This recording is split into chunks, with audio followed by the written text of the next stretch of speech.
핍박을 통해 확산된 복음이라는 제목으로 말씀 증거하겠습니다. 우리 옆에 분과 인사 나누겠습니다. 나의 현실과 상관없이 복음을 확산합시다. 못 외웠죠, 그죠? 익숙하지 않은 단어라서 그럴 수도 있습니다. 그렇죠? 한 번 더 하겠습니다. 나의 현실과 상관없이 복음을 확산합시다.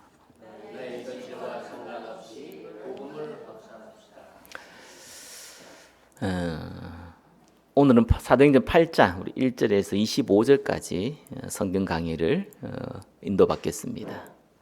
자, 오늘 본문은 사마리아의 복음을 증거한 내용입니다. 자, 사도행전 7장에는 스데반의 순교가 나오죠. 이로 인해서 본격적인 핍박이 일어났고 예루살렘에 있는 많은 제자들이 흩어지게 되었습니다. 자, 그런데 이 흩어진 제자들이 흩어진 그 현장에서 또 복음을 증거했습니다. 핍박이 오면 피하고 도망가야 되는데 피하고 도망간 건 맞는데 오히려 복음 증가하지 못하도록 핍박을 했는데 오히려 더 많은 복음이 증거되어졌죠. 핍박의 역설이 일어난 것입니다. 자, 이때 빌립은 어디로 갔냐? 사마리아로 갔습니다. 자, 거기서 복음을 증가하게 되었죠. 자, 하나님이 얼마나 기뻐했는지 수많은 증거를 사마리아의 그 현장에 보이셨습니다. 자, 오늘 말씀을 통해서 핍박으로 끝나지 않고 문제로 끝나지 않고 오히려 복음 확산의 계기가 되었습니다. 자, 이 비밀을 오늘 말씀을 통해서 확인하시기를 예수 그리스도의 이름으로 축원합니다. 자, 첫 번째는 핍박으로 흩어진 제자들입니다. 자, 1절에 사울은 그가 죽임 당함을 마땅히 여기더라. 그날에 예루살렘에 있는 교회에 큰 박해가 있어. 자, 스데반을 죽인 것은 로마법에 어긋나는 것입니다. 그들은 사형을 집행할 권한이 없습니다. 자, 그런데 성경에 나와 있지는 않지만 문맥상 어떤 걸 볼 수 있냐니까 로마가 이 스데반을 로마 재판도 없이 죽인 것에 대해서 문제를 삼지 않았습니다. 그걸 알 수가 있죠. 죽여도 괜찮네? 이리 나온 겁니다. 자, 이때부터 본격적으로 박해를 시작하게 된 것입니다. 그래서 큰 박해가 있었다. 저와 여러분이 문제가 있으면 좀 해결할 것 같으면 해결되면 좋은데, 그죠? 또 기도도 하고, 또 수고도 하고, 열심히 하면 문제가 좀 해결돼야 될 거 아닙니까? 근데 오히려 더 문제가 심해질 수 있습니다. 성경은 그걸 얘기하고 있죠. 사도 외에 다 유대와 사마리아 모든 땅으로 흩어지니라. 자, 사도들은 예루살렘을 지켜야 되기 때문에 나가지 않았는데 다른 사람들은 핍박이 있고 박해가 있어서 흩어지게 된 것입니다. 자, 이 핍박이 오히려 사도행전 1장 8절 예루살렘에서 시작된 이 복음이 온 유대와 사마리아와 땅끝으로 이어지는 그러한 현장이 되은 거죠. 2절에 경건한 사람들이 스데반을 장사하고 위하여 크게 울더라. 경건한 사람들, 교회에 경건한 사람들은 어떤 사람입니까? 경건해 보이는 사람입니까? 눈치그시 감고 이런 사람들이에요? 폼 잡고 있는 사람이에요? 아닙니다. 경건한 사람은요, 하나님을 경외하는 사람이에요. 하나님을 경외하지 않는다. 경외라는 단어는요, 두 가지 의미가 있거든요. 하나는 무서워한다. 그죠? 하나는 존경한다. 다르게 표현하면 무서워할 만큼 존경한다. 그죠? 그 뜻을 가지고 있습니다. 그래서 하나님의 심판과 하나님의 은혜 이 두 가지가 섞인 상태입니다. 그걸 보고 경외라고 하지요. 자, 하나님을 경외하는 사람은 자, 무서워한다는 입장에서는 무조건 지켜야 됩니다. 하나님 말씀을. 왜냐하면은 세상은 육신을 괴롭힐 수는 있어도 영혼을 건들지 못합니다. 하나님은 영육간의 모든 것을 건드립니다. 그래서 말씀 지켜야 되는 거예요. 근데 이 경외에는 또 어떤 뜻이 있습니까? 예, 우리에게 은혜를 주시는 부분이 있습니다. 그죠? 실수해도 저와 여러분이 잠깐 방탄해도 아니면 불순종해도 빨리 돌이킬 수 있지요. 왜냐하면은 저와 여러분이 범죄했다고 끝나는 것이 아니라 돌이키면 하나님은 받으시기 때문에 그렇습니다. 신앙생활에 두 가지 비밀을 갖고 있어야 돼요. 어떤 면에서 우리가 은혜를 강조를 하다 보면은 사람이 어떻게 되냐니까 종교성으로 빠집니다. 하나님이 알아서 잘 하시겠지. 그죠? 그럼 죽은 신앙생활이 되지요. 그런 분들은 꼭 나중에 교회나 시대에 하나님의 역사를 방해할 확률이 높습니다. 진짜입니다. 그죠? 반대로 이 두렵고 무섭고 여기를 강조를 하면은 종교 생활이 되는 것이 아니라 교회를 떠납니다. 현실적으로. 아니면은 꼰대들만 남아 있습니다. 진짜요. 이런 일이 벌어집니다. 그래서 하나님을 무서워할 줄 알아야 되고 하나님의 은혜를 누릴 수 있어야 됩니다. 그 두 가지가 있어야 돼요. 자, 이 사람들이 스데반을 장사했습니다. 3절에 사울이 교회를 잔멸할세 황폐하게 만들다 유린하다 이런 뜻입니다. 각 집에 들어가 남녀를 끌어다가 옥에 넘기니라. 자, 얼마나 핍박이 강했는지 이때 당시도 남의 집에 함부로 들어갈 수가 없습니다. 지금도 마찬가지죠. 그죠? 이 집을 침범한 건 큰 범죄예요. 이때 당시도 마찬가지입니다. 이 말은 조직적이고 강제적이었다는 거죠. 남의 집에 들어가서 그냥 강제로 끌고 가는 거예요. 이런 일이 실제로 벌어졌습니다. 그리고 옥에 넘겼습니다. 감옥을 얘기하죠. 자, 그러면서 4절에 그 흩어진 사람들이 두루 다니며 복음의 말씀을 전하세. 자, 박해의 역설을 보여줍니다. 그죠? 두루 다녔다라는 단어는 디엘돈이라는 단어인데 이거는 다른 곳에 갔다 이런 말이 아니라 다양한 지역으로 이동해 갔다는 얘기입니다. 이 지역 갔다가 이 지역 갔다가 이 지역 갔다 이런 의미입니다. 뭐 말 그대로 그러죠. 두루 다니며. 그래서 박해를 피해서 다른 지역으로 간 게 아니에요. 박해가 있는 예루살렘 지역 외에는 계속 돌아다녔다는 거예요. 이 지역도 갔다가 저 지역도 갔다가 이러면서 복음을 전했다는 겁니다. 어떻게 보면은 저와 여러분하고는 전혀 상관없는 그때 그런 사람들은 그렇게 했구나. 잘했네. 아이고 잘했다. 이렇게 우리가 생각할 수 있어요. 그러면 이제 말씀이 죽은 거죠. 목사님 바빠요. 지금 문제가 얼마나 많은데요.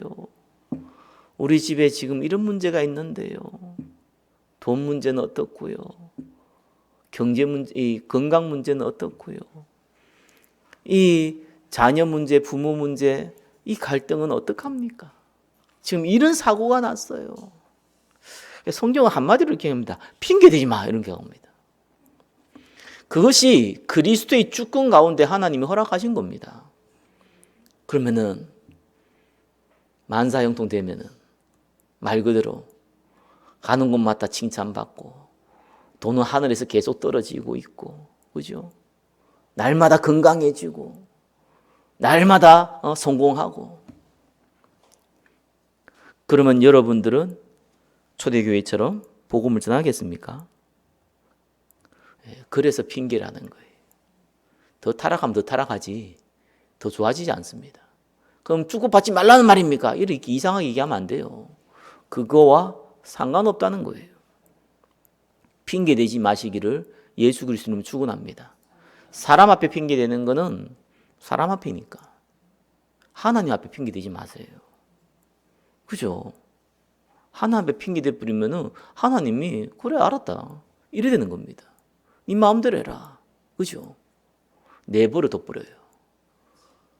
그거는 이제 망했다는 얘기거든요. 성령이 하는 음성을 들으시길 예수 그리스도의 이름으로 축원합니다. 자, 두 번째, 사마리아 성에서 복음을 전파한 빌립입니다. 이 빌립이 5절에 사마리아 성에 내려가 그리스도를 백성에게 전파하니, 자, 이 사마리아가 어떤 곳입니까? 솔로몬이 우상 숭배에서 나라가 둘로 나눠졌을 때 북이스라엘의 수도가 된 것이 사마리아입니다. 남유다의 수도가 예루살렘이라면 북이스라엘 수도가 사마리아예요. 나중에 이 아시리아로 나오죠. 그 아수르에 의해서 정복되고, 이 아수르는 민족 말살 정책을 폈기 때문에 거기에 있는, 어떻게 보면은 북이스라엘에 있는 남자들 다 끌어다가, 거의 다 끌어다가 해외에 팔아버렸어요. 그리고 해외에 있는 수많은 이 다민족들을 이 북이스라엘을 끌고 왔어요. 그래서 혼혈을 시켜버린 겁니다. 그래서 남유다 사람들이 북이스라엘 사람들을 보고 뭐라고 했습니까? 개라고 했어요. 개라고요.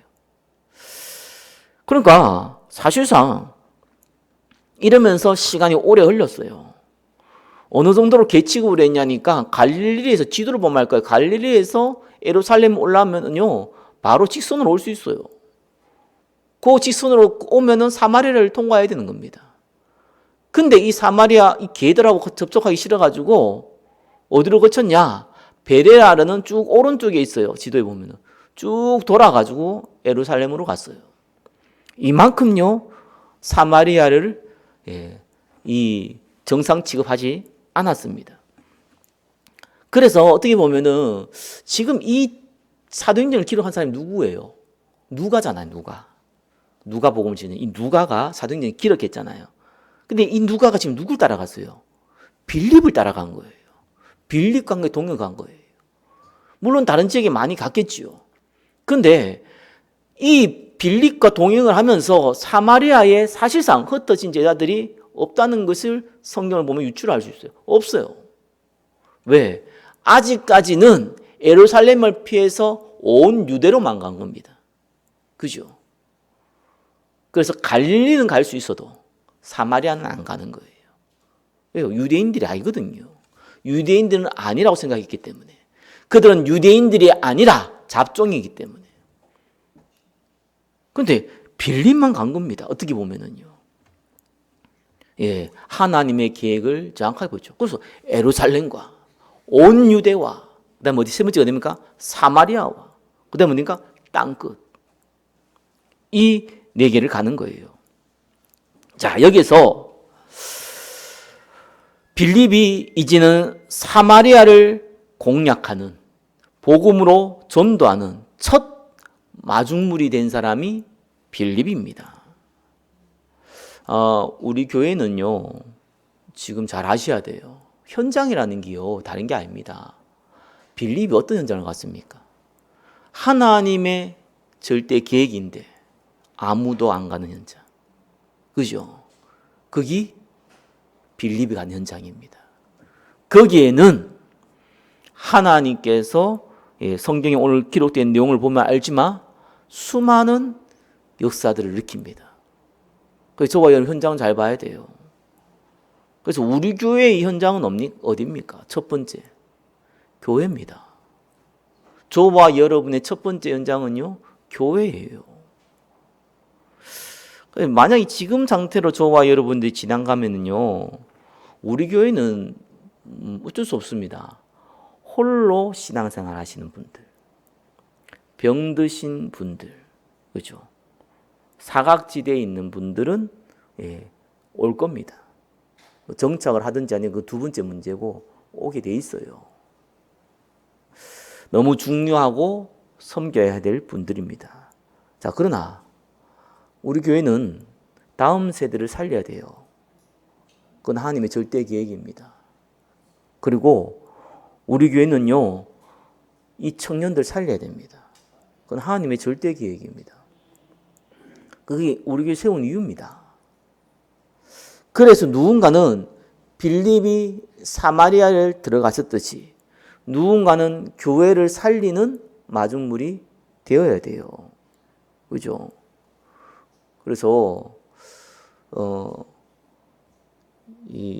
제가 원래 꼭 제 얘기나 하면 뭐 교회 얘기하면 낯간지러워 잘 안 하는데 그래도 하나님 계획 얘기를 해야죠.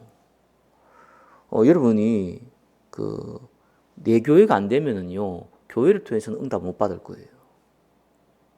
교회가 내 교회가 돼야 돼요. 그죠?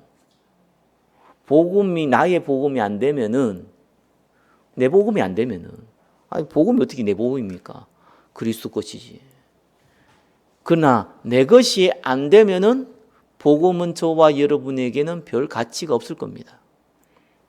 종교 생활하는데 가치가 있는 것이지 살아있는 성령의 역사는 체험 못할 겁니다. 아니 못합니다.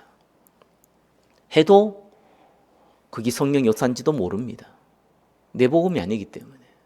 그죠? 관심이 없다는 얘기죠. 교회는 여러분들이 구경꾼으로 있으면은 교회가 응답이 되든지 교회가 묻어든지 여러분하고 아무 상관이 없을 겁니다. 그냥 그렇구나. 아우 잘 되니까 좋다. 안 되니까 좀 안타깝다. 뭐 이 정도지. 아무런 상관이 없을 겁니다. 교회를 통한 응답은 아무런 상관이 없을 겁니다. 반드시 하나님은 교회를 통해서 응답을 주시는데 내 교회가 돼야 됩니다. 그게 안 되면 안 돼요. 거기에 여러분들이 마중물이 되시기를 예수 그리스도 이름으로 축원합니다. 그죠? 새벽 기도에 제가 광고해 놨잖아요. 일주일에 한 번 이상 오라고. 일주일에 한 번 이상 오세요. 믿음의 실현을 좀 하시길 바랍니다. 새벽에 너무 피곤해요. 늦게 자요. 거리가 멀어요. 핑계 대지 마시기 바랍니다. 내 교회가 안 되면은 여러분 이 교회가 상관이 없는 사람들입니다. 어느 교회 가든지 이 교회 가든지 아무런 응답은 하고는 상관이 없습니다. 성령이 하시는 음성을 들으시기를 예수 그리스도로 축원합니다. 그리고 동시에 저와 여러분들이 마중물이 되면은 이제는 마중물 될 사람을 찾아야 돼요. 그죠? 누굽니까? 어린 자녀들이 두고 있는 학부모 제자를 찾아야 돼요. 또 하나님이 나를 드리기를 원하는 청년 제자를 찾아야 돼요. 왜 그렇습니까? 예배에 나왔기 때문에. 예배에 놓지 않았으면 찾으면 안 되죠. 골병 들 일이 있습니까? 없는 걸 왜 찾습니까? 예배해 놓았습니다. 그게 하나님의 절대 기회이기 때문에 예배해 놨어요. 근데 내가 마중물이 안 되는 이상 어떻게 마중물을 찾습니까? 불가능하지요. 찾으시기 바랍니다. 한 가지만 딱 주의하시면 돼요. 선입견. 아니 어린 자녀를 둔 학부모가 우리 교회 오겠어? 시스템도 없는데? 선입견. 버리세요. 그건 여러분 생각입니다. 그건 제 생각이 여러분 생각이지 하나님 생각은 다릅니다. 아니 청년 제자가 오겠어? 또래가 없는데? 그건 여러분 생각입니다. 그죠? 이걸 보고 성경은 불신앙이라고 해요. 불신앙의 뜻이 뭡니까? 신앙이 반대말인데 안 믿는다는 얘기잖아요. 그죠? 왜 안 믿습니까? 내 선입견적인 상식만 믿기 때문에. 세상의 상식, 내가 경험하고 보고 들었던 선입견 그 이상을 안 믿기 때문에. 하나님의 말씀하시는 상식은 안 믿고 내가 살아온 상식, 보편적인 상식을 믿기 때문에. 그래서 제자를 찾아야죠. 우리 교회가 내 교회가 될 제자를 찾아야죠. 당연한 거 아닙니까? 아무도 안 가는, 가봤자 천대만 받는다. 오히려 유대인들이 돌 맞을 수 있다. 왜? 우리가 저 사람들을 개취급했기 때문에 그들도 우리를 개취급할 것이다. 가면은 오히려 핍박받을 것이다. 오히려 예루살렘보다 더 위험할 것이다. 라고 생각했을 겁니다. 근데 평신도 빌립에 왔어요. 사도들도 안 갔는데. 어떤 일이 벌어졌습니까? 6절에 무리가 빌립의 말을 듣고 행하는 표적도 보고 한 마음으로 그가 하는 말을 따르더라. 자, 표적과 기적이 언제 일어납니까? 복음이 증거될 때 일어나는데 특별히 한 번도 복음이 증거되지 않은 곳에 복음이 증거되어질 때 역사가 일어납니다. 아시겠죠? 저와 여러분이 마중물이 될 때, 또 저와 여러분이 마중물이 될 제자를 찾을 때 그때 기적이 일어납니다. 체험해 봐야죠. 안전뱅이 일으킨 사건도 마찬가지죠. 복음을 한 번도 성전에서 전해본 적이 없어요. 그렇잖아요. 이스라엘, 이 예수님을 십자가에 못 박은 그 사람들이 버글버글 다 모여있는 그 성전에서 한 번도 복음이 증거된 적이 없어요. 증거할 수가 없죠. 저것 때문에 돌 맞아 죽으니까. 근데 거기에 이 기도하는 그 시간을 활용해서 복음 전하러 요한과 베드로가 간 겁니다. 그때의 하나님 역사를 나요. 눈에 보이는 역사. 눈에 보이는 역사는 중요하지 않죠. 그냥 눈에 보이는 역사가 필요할 땐 일나요. 왜? 눈에 안 보이는 길 이루기 위해서. 복음이 증거되기 위해서는 뭔가 보여줄 필요가 있는 곳이 그런 곳에는 그때는 하나님이 역사를 일으킵니다. 그러니까 저와 여러분들이 복음 증거 안 된 곳에 안 가봤다는 거예요. 그 말입니다. 그런 표적과 기사를 안 본 사람은요. 교회를 두고 내가 아무도 교회 현장 안 가거든요. 교회 현장 불신자나 새 가지고 올 수 없잖아요. 교회는 올 수 있어도 교회 현장을 못 오거든요. 교회 현장은 교회의 성도들만 올 수 있거든요. 그걸 현장으로 생각해 본 적이 없어요. 교회 안에서 기적을 못 봤어요. 그리고 일반 교회에서 전도지 나눠주고 우리 교회 오라고 많이 떠들고 있는데 우리 교회도 그거 합니다. 그거 중요한 거예요. 근데 그거 하면서 진짜 해야 될 거 있잖아요. 어떤 면에서는 수많은 교회가 있는데 수많은 교회들이 할 수 없는 거 있잖아요. 그죠? 병든 자, 귀신 들린 자, 중독된 자, 연약한 자. 거기를 들어가야죠. 그러면 하나님 표적 보여줍니다. 표적을 보기 위해서 가는 게 아니라 표적이 필요하기 때문에 하나님이 주시는 거예요.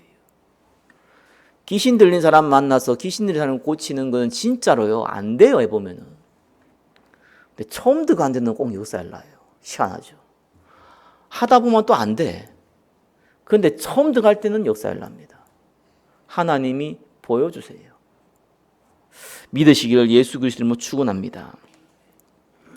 자, 이러면서 7절에 많은 사람에게 붙었던 더러운 귀신들이 크게 소리를 지르며 나갔고 또 많은 중풍병자와 못 걷는 사람이 나았다. 자, 어떤 구체적인 표적과 기적입니까? 주로 두 가지가 나와 있죠. 하나는 영적 치유, 하나는 육신 치유. 자, 악한 영에 잡힌 사람들을 고쳤고요. 또 중풍병자, 그때 당시에 치유가 불가능한 불치병이죠. 그 육신 치유도 같이 따라왔습니다. 8절에 그 성에 큰 기쁨이 있더라. 자, 복음이 증거되어지니까 표적과 기사가 일어났습니다. 그것 때문에 기뻐한 게 아닙니다. 그죠? 영육간에 모두 치유받기 시작한 겁니다. 살아있게 된 겁니다. 저와 여러분 살아있어야 돼요. 그죠? 살아있어야 돼요. 그래야지만 응답받아요. 그리고 여러분 주일 오후에 우리가 현장전도 가잖아요. 그거 아셔야 됩니다. 그거 간다고 되는 것도 아닙니다. 그거 전도지 뚝 받고 와 우리 교회 갈게요. 이런 사람이 있다는 것 자체는요. 있어요. 그런 사람 해보면은. 있는데 그 사람은 와도 거의 갈 확률이 99%입니다. 그럼 잘 아셔야 되겠죠. 왜 우리가 어떻게 보면은 안 되는 현장을 가느냐. 그거를 질문할 수 있어야 되잖아요. 그러니까 하나님께서 그 현장을 통해서 왜 가게 하시느냐. 시간 낭비냐. 필요 없는 짓을 우리가 왜 하느냐. 자, 이렇게 세상의 상식을 가지고 접근하기가 쉽습니다. 안 그렇습니다. 뭐가 보입니까? 여러분, 정말 현장에서 전도해 보면은 지지리도 복음 안 받는다는 거 알게 됩니다. 복음자한테 핍박한 것도 알게 됩니다. 그죠? 그런데 저와 여러분들은 어떻게 하면 예수 믿게 됐어요? 그리고 교회는요, 전혀 섬기지도 않고 혜택도 안 줬는데 오는 성도들도 있습니다. 새 가족도 있습니다. 그러면 우리의 상태가 바뀌어요. 그 눈이 열리면은 한 영혼이 이래 귀하구나. 이래 귀한 영혼이 교회에 오는구나. 밖에 나서 그렇게 돈 쓰고 떠들고 외쳐도 안 되는데 아무 상관없이 하나님이 사람을 보내시는구나. 그죠? 현장에 있는 이 흑암의 근세가요 간접적으로 느껴지게 돼요. 그죠? 그리고 하나님의 은혜가 아니면은 복음 받아들일 수 없다는 것도 배우게 돼요. 그 마음을 배우세요. 뚝딱 선두지 가지고 가서 이거 읽어보세요. 이렇게 하지 마시고 하나님 오늘도 하나님이 예비된 영혼이 없습니까? 이 현장에 하나님 나라가 임하지 아니하면 안 되는데 하나님께서 역사해 주십시오. 이 마음을 가지고 가시기를 예수 그리스도 이름으로 축원합니다. 응답이 있든지 없든지 상관없이 하나님은 저와 여러분에게 증거를 주시는 거예요. 자, 9절에 그 성에 시몬이라는 사람이 전부터 있어 마술을 행하여 사마리아 백성을 놀라게 하며 자칭 큰 자라니. 자, 마술사 시몬이 등장하죠. 이 마술은 마고스라는 단어로 초자연적인 능력을 행하는 주술을 얘기합니다. 우리 어떤 TV에 나와 있는 마술사, 그 마술이 아니고 눈속임 마술사가 아니고 이 마술은 이 초자연적인 주술을 얘기합니다. 자, 전부터 있었다 그랬어요. 그죠? 그러니까 빌립이 오기 전부터 큰 영향력을 행사하고 있었습니다. 그러면서 자칭 큰 자라가 있습니다. 그죠? 본인을 신적인 존재 아니면 신적인 존재의 대리자로 많은 사람들을 미혹하고 있었다는 것이죠. 오늘날 따지면 능력 있는 무당, 신천지 이런 걸로 볼 수 있습니다. 그죠? 10절에 낮은 사람부터 높은 사람까지 다 따르며 이르되 이 사람은 크다 일컫는 하나님의 능력이라 하더라. 자, 이 마술사 시몬의 영향이 얼마나 크냐니까 남녀노소 모든 계층에 영향을 미쳤을 뿐만 아니라 하나님의 대리자처럼 보여졌다는 것이죠. 그죠? 오랫동안 이 영향이 얼마나 지속되었는지 그 마술에 놀랐으므로 그들이 따르더니 12절에 빌립이 하나님 나라와 및 예수 그리스도의 이름에 관하여 전도함을 그들이 믿고 남녀가 다 세례를 받으니. 자, 여기서 우리는 알 수 있죠. 빌립과 이 마술사 시몬과의 차이 뭡니까? 마술사 시몬은 이 작지만 능력을 행사했어요. 그죠? 능력을 해서 자기를 따라오도록 만들었어요. 그러나 이 빌립은 뭘 얘기했습니까? 하나님 나라와 예수 그리스도의 이름을 얘기한 겁니다. 그죠? 그래서 이들에게 예수 그리스도를 향해서 집중하도록 도운 겁니다. 이게 마술사 시몬과의 가장 큰 차이입니다. 그죠? 능력은 빌립이 더 많이 나타났어요. 그러나 능력을 따지면 마술사 시몬도 능력을 행할 수 있었습니다. 그러나 마술사 시몬은 자기에게 집중하도록 만들었고 이 빌립은 예수 그리스도에 집중하게 만든 겁니다. 그래서 마술사 시몬은 영적으로 심각하게 사단에 잡힐 수밖에 없고 빌립은 영적으로 축복을 누릴 수밖에 없는 거예요. 누구에게 집중시키느냐? 13절에 시몬도 믿고 세례를 받은 후에 전심으로 빌립을 따라다니며 그 나타난 표적과 큰 능력을 보고 놀랐느니라. 마술사 시몬이 예수 그리스도를 받아들였는지 요 구절을 통해서는 알 수가 없어요. 세례를 받은 건 분명해요. 그죠? 그러나 후반부에 보면은 이 마술사 시몬은 구원받은 상태는 아닌 것으로 보입니다. 그러나 빌립을 통해서 드러나는 이 능력이 자신의 것과는 차원이 다르다는 것을 알았고 이러한 능력이 자기에게도 있기를 원해서 세례를 받고 빌립을 진심으로 따라갔다는 것을 우리는 확인할 수가 있죠.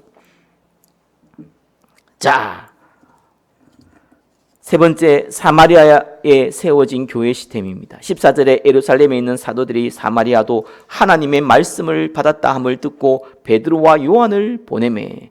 자, 초대교회는 복음 전파로 끝나지 않았어요. 흩어져서 복음 전했는데 그걸로 끝나지 않습니다. 거기에 문이 열리고 하나님의 역사가 일어나면은 반드시 시스템 만들어야 돼요. 교회 시스템을 만들어야 돼요. 그래서 베드로와 요한을 파송한 겁니다. 자, 그러면 교회 시스템을 어떻게 만들었습니까? 성전을 지었습니까? 아니면 중직자를 세웠습니까? 아니면 무슨 메신저를 파송했습니까? 아닙니다. 그것도 중요한데 딱 한 가지를 먼저 했어요. 이때는 급하잖아요. 우리가 많은 것들을 하면 좋지만 급할 때는 가장 중요한 걸 해야 되잖아요. 딱 한 가지를 했습니다. 그게 뭡니까? 성령 세례. 다시 한번 얘기합니다. 성령 세례를 한 거예요. 교회의 시스템은 다른 것이 아닙니다. 성령 세례를 베푸는 거예요. 뭡니까 그게? 아니 물 세례 받는 또 성령 세례 받는 어떻게 해야 되는 겁니까? 자, 15절 한번 보세요. 그들이 내려가서 그들을 위하여 성령 받기를 기도하니 이는 아직 한 사람에게도 성령 내리신 일이 없고 오직 주 예수의 이름으로 세례만 받을 뿐이더라. 이에 두 사도가 그들에게 안수함에 성령을 받는지라. 자, 성령 세례를 두고 기도했고 그 결과 성령 세례를 받게 된 것입니다. 자, 여기서 물 세례와 성령 세례에 대해서 다시 한번 짚고 넘어가야겠죠. 물 세례는 뭡니까? 간단히 얘기하면 물 세례는 그리스도와 세례라는 것이 그리스도와 함께 죽고 그리스도와 함께 살아나는 거거든요. 그걸 세례라고 합니다. 그래서 물세례라는 것은 그것을 공식적인 사람들 앞에서 내가 고백하는 거예요. 그게 물세례입니다. 그러면 성령 세례는 뭡니까? 내적인 역사예요. 외적인 표현이 물세례라면은 내적인 역사가 성령 세례입니다. 그리스도가 나의 구주로 영접해서 그리스도가 나의 주인이 되는 거 보고 성령 세례라고 합니다. 자, 그러면 이러한 질문이 생기죠. 빌립이 전한 예수 그리스도를 많은 사람들이 받아들였는데 이것은 왜 성령 세례가 될 수 없습니까? 꼭 누가 와서 안수하든가 아니면 성령 세례는 따로 받아야 되는 겁니까? 성경에는 그렇게 나와 있지 않습니다. 그죠? 사도행 10장에 보면은 이 성령 세례가 백부장인 가정에 이 베드로가 기도 다니는데 임하는 걸 보게 되지요. 자, 그러면은 이런 질문하는 거는 당연한 거예요. 아니, 다르게 표현하면요, 빌립이 복음을 전했는데 그걸 그 사람들이 받아들였는데 그럼 그 사람들은 그걸로는 구원이 안 되는 겁니까? 이런 신학적 논쟁이 있습니다. 이걸 이해를 하려면 당시에 그 신학적인 상황을 좀 이해하셔야 돼요.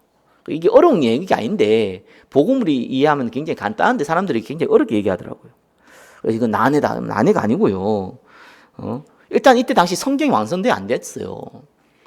그래서 그 예수 그리스도를 영접한다는 그 의미를 몰라요, 이 사람들이요. 그 자체를 몰라요.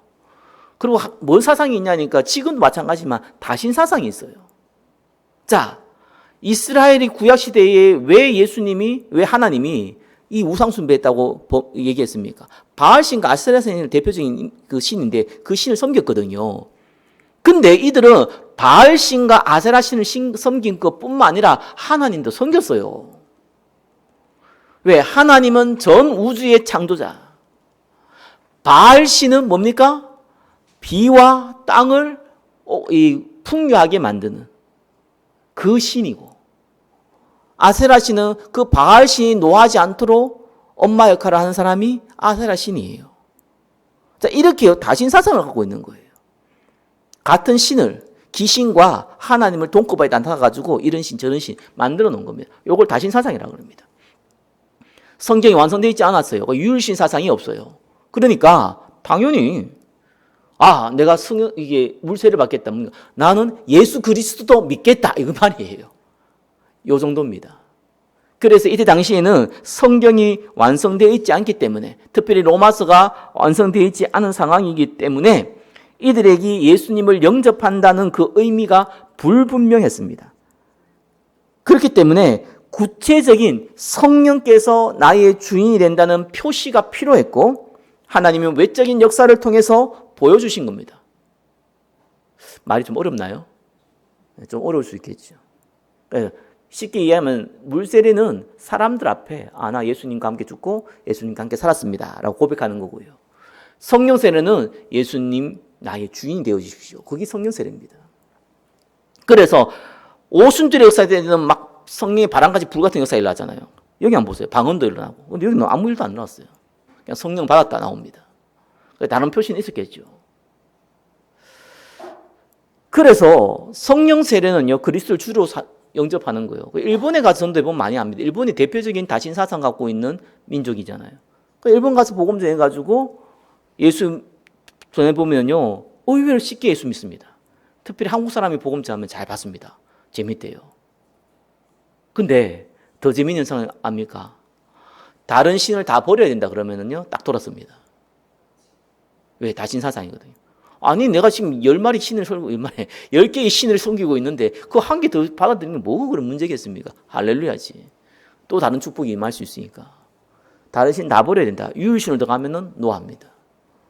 그죠? 그래서 영접한 게 아니에요. 그 대표적인 인물이 뭡니까? 물세례를 받았지만 성령 세례를 받지 않는 대표적인 인물이 마수자 시몬이에요. 18절부터 나오죠. 시몬이 사도들의 안수로 성령 받는 것을 보고 돈을 들여 이르되 이 권능을 내게 주어 누구든지 내가 안수하는 사람은 성령을 받게 하여 주소서. 자, 시몬은 자신의 영향력을 강화시키기 위해서 자신과 차원이 다르는 이 빌립이 행하는 능력을 돈을 주고 사고 싶었던 거예요.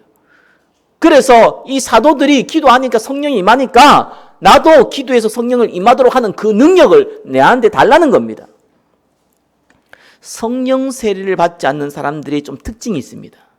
그 특징이 뭐냐니까 복음을 이용해서 사리 사욕을 채웁니다.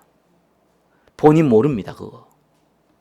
성령 세례 받지 않은 사람들의 특징, 물론 그 사람이 구원 안 받았다고 난 말을 못하겠어. 그러나 특징, 구원 안 받았는데 교회 다니는 사람의 특징, 복음을, 교회를 이용해서 내 사리 사욕을 채우는 겁니다.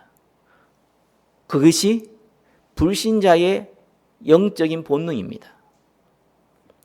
그래서 참고로 들으시기 바랍니다. 그렇다면 사리 사욕을 채우는 사람 다 구원 못 받느냐? 이렇게는 말 못하겠는데 구원 못 받는 사람은 그렇게 합니다. 무조건 그렇게 합니다. 20절에 베드로가 이르되 네가 하나님의 선물을 돈 주고 살 줄로 생각하였으니 네 은과 네가 함께 망할지어다. 엄격한 경고이면서 그죠? 성령의 역사는 돈으로 살 수 없다라는 걸 얘기하는 거죠. 하나님 앞에서 네 마음이 바르지 못하니 이 도에는 네가 관계도 없고 분깃될 것도 없느니라. 자, 그리스도를 물세례를 받았지만 그리스도를 주인으로 영접하지 않았기에 자신의 이익과 수단으로 사용하는 모습은 구원받지 않은 자의 특징이거든요. 그래서 너는 이 도와 상관이 없다는 거예요. 구원과 아무 상관이 없다는 겁니다. 22절에 그러므로 너의 이 악함을 회개하고 주께 기도하라. 이 혹 마음에 품은 것을 사하여 주시리라. 자, 회개를 촉구합니다. 이런 기회를 베드로가 줬는 거예요. 근데 23절에 또 내가 보니 너는 악독이 가득하여 불의의 메인바 되었다. 사단의 노예가 되어 있다. 너 지금 막이 잡혀 있다. 그러니까 빨리 그리스도를 나의 주로 영접하고 너의 죄를 회개하고 그리스도를 나의 주로 영접해라 라고 얘기한 겁니다. 이때 24절에 시몬이 대답하여 이래 나를 위하여 주께 기도하여 말한 것이 하나도 내게 임하지 않게 하소서 하니라. 회개한 게 아니죠. 그죠? 그리스도를 나의 주인을 삼은 것도 아닙니다. 죄를 깨닫고 그리스도를 나의 주인으로 삼고 싶다는 고백이 아니죠. 그죠? 단순히 내게 재앙이 안 임하게 해 주옵소서. 빌립을 통해서 표적과 기사와 또 이 베드로와 요한을 통해서 성령을 받는 것을 보면서 이 능력이 있는데 이 능력이 내한테 악으로 행하면 어떡하냐. 그거는 피하게 해주세요 라는 믿음이 아니죠. 예, 살려달라는 고백입니다. 그죠? 전혀 구원받지 않은 자의 특징이죠. 25절에 두 사도가 주의 말씀을 증언하여 말한 후 예루살렘으로 돌아갈새 사마리아인의 여러 마을에서 복음을 전하니라. 자, 시스템을 만들어 놓으니까 더 복음이 확산되는 모습입니다. 자, 바울이 곳곳에 교회를 세울 때도 마찬가지였어요. 누굴 세웠습니까? 성령을 받은 제자들을 세운 거예요. 그리고 끝입니다. 그 사람들이 교회당을 세우고 그 다음 시스템을 만들고 그것은 봉사를 하고 그거는 그 다음 얘기예요. 왜? 교회의 머리는 예수 그리스도. 그렇죠? 성령께서 주인이 되시고 성령께서 저와 여러분의 주인이 되시면 그거는 이미 시스템은요. 구체적인 눈에 보이는 시스템은 그때 만들어가면 돼요. 그게 안 된 교회는 교회가 아니죠. 성령을 받지 않은 사람들이 모인 곳은 그거는 동아리죠. 말씀 맺겠습니다. 디모데후서 4장 2절에 너는 말씀을 전파하라. 때를 얻든지 못 얻든지 항상 힘쓰라. 범사에 오래 참음과 가르침으로 경책하며 경계하며 권하라. 자, 디모데후서 4장 2절에 그렇게 말하고 있습니다. 오늘 본문이 사실상 디모데후서 4장 2절의 내용을 구체화시키신 또 현장에서 구체화되어진 내용이기도 합니다. 우리는 우리의 상황과 우리의 현실과 상관없이 복음을 왜 전해야 됩니까? 문제와 핍박과 사건은요, 오히려 복음을 확산할 기회예요. 또한 하나님의 능력을 체험할 기회이기 때문에 그렇습니다. 우리에게 기회는 항상 오는 것 같지만 그렇지 않습니다. 기회 잘 잡으시기 바랍니다. 그 기회가 뭐라고요? 문제. 그 기회가 핍박이고요. 그 기회가 사건입니다. 그 기회를 줬는데 이 기회는 나에게 없게 하여 주시옵소서. 이렇게 기도하니까 곤란하죠. 하나님이 여러분의 하나님 능력 체험하라고 문제를 딱 줬는데 하나님 나에게 문제가 없게 하여 주시옵소서. 그래 너는 평생 동안 하나님 능력도 체험하지 못하고 종교생활 하다가 천국 가거라. 그 말이잖아요. 왜 우리가 굳이 이 땅에 살아가면서 온갖 육신의 질병과 경제의 문제와 여러 가지 사람과의 갈등을 다 겪고 고생하면서 왜 천국 가야 됩니까? 하나님이 여러분이 겨우 진짜 개돼지처럼 밥 먹고 살아가기 위해서 저와 여러분의 인생을 그렇게 드려야 됩니까? 우리가 그렇게 가치 없는 인생입니까? 돈을 좀 벌어놓고 내가 좀 위치가 되어지면은 그때는 무슨 영적인 일을 할 수 있을 거라고 착각하고 있는 겁니까? 천만의 만만의 말씀입니다. 하나님은 우리의 연약함을 통하여서, 우리의 환경을 통하여서, 우리의 정말 이 고통을 통하여서 하나님은 하나님의 이 생명 살리는 복음 증거한 일을 하기를 원하십니다. 그래야지만 능력을 체험해요. 아무리 뛰어나고 아무리 능력 있고 아무리 힘이 있었던 이 욥도요, 큰 고통 안에서만 하나님의 능력을 체험할 수 있었어요. 우리는 그 비밀을 배워야 됩니다. 100명의 선지자를 목에 입혔던 오바다도요, 큰 이 시대적인 환란이 있을 때에 빛의 응답을 누렸습니다. 우리는 기억하셔야 돼요. 한 주간 저와 여러분들이 우리의 현실 상황과 상관없이 복음을 증거하는 축복 누리시기를 예수 그리스도의 이름으로 축원합니다. 기도하겠습니다. 복음을 확산하는 하나님의 계획 가운데 쓰임받게 하여 주시옵소서. 교회의 마중물이 되게 하시며, 또한 다음 세대 살리는 학부모, 또한 다음 세대 이 주역될 청년들 살리는, 또 그 마중물을 찾는 주역되게 하여 주시옵소서. 예수 그리스도 이름으로 기도드립니다. 아멘.